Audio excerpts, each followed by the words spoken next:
अस्सलाम वालेकुम दोस्तों, मेरा नाम है इजहार खान। आप दे रहे हैं यूट्यूब। आज जो आपके लिए वीडियो लेकर दोस्तों, ये हायर का डबल डोर रेफ्रिजरेटर R600 का, जैसा कि आप इसमें देख रहे हैं ये स्टिकर लगा हुआ। तो इसमें जो आप डिटेल के साथ इसकी सारी चीज़ें भी देख सकते हैं, कितने वाट ले रहा है और कितनी इसमें गैस डालनी है, कितने वोल्टेज पे ये चलता है।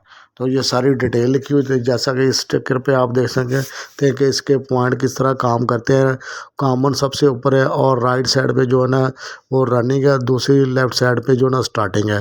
तो इसको जो हमने जो ना सबसे पहले जो ना इसको चेक करने का तरीकाकार यही होता है कि कंप्रेसर इसकी कंप्लेंट थी कि कूलिंग बिल्कुल नहीं कर रहा। तो जैसा कि आप इस पे पूरी डिटेल इससे जान सकते हैं कि क्या इसका मॉडल नंबर है, इसी तरह सारी चीज़ें आप आसानी के साथ ट्रेस कर सकते हैं।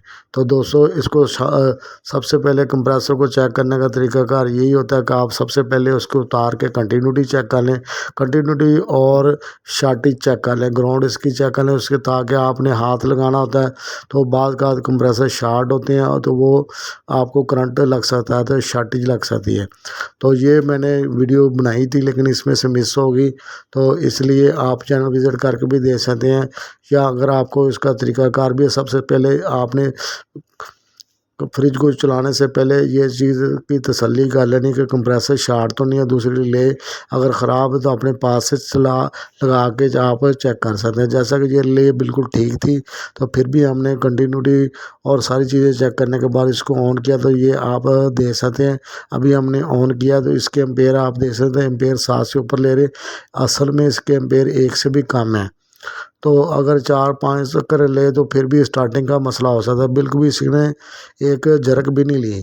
तो अब हम रिले को उतार के तो अपने पास से रिले एक लगा के कैपेसिटर टैप तो आप चेक कर सकते हैं। हमने पहले भी इस तरह के एक डबल डोर रेफ्रिजरेटर हायर का चेक किया, तो उसको हमने इसी तरह से चेक करने के बाद जो ना डायरेक्टली चला के हमने देख लिया था, कंप्रेसर बिल्कुल ठीक चल रहा था।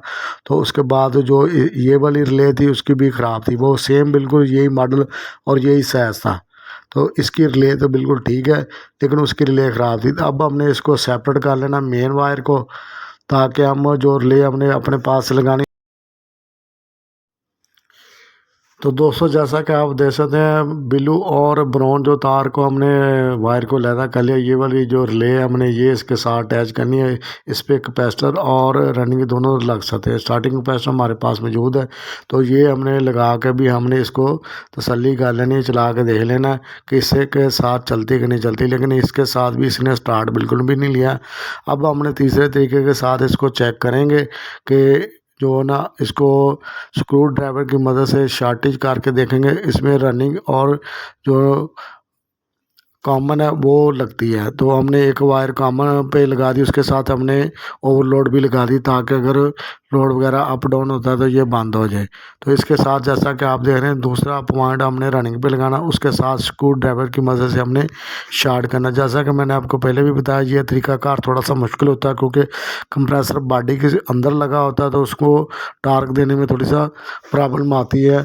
तो ये भी वीडियो मैं बना नहीं सका कि दोनों हाथ मेरे बिजी हो गए थे, लेकिन हमने इसको 2 से 3 मरतबा चला के देखा, लेकिन इसने स्टार्ट बिल्कुल भी नहीं लिया। उसी तरह जिस तरह वो पहले 7 एम्पीयर पे जाके बंद हुआ, इसी तरह इस पे भी बंद हो रहा था। तो दोस्तों इस तरह से हम जज कर सकते हैं बहुत ही आसानी के साथ कि ये वाला जो कंप्रेसर है बिल्कुल भी नहीं चलेगा। हर तरह से हमने इसको 3 तरह से चला के देख लिया और इससे हमें तसल्ली होगी कि ये कंप्रेसर स्टार्ट नहीं होगा, चलेगा नहीं। तो इससे हम कस्टमर को एक तसल्ली बख्श जवाब दे सकते हैं।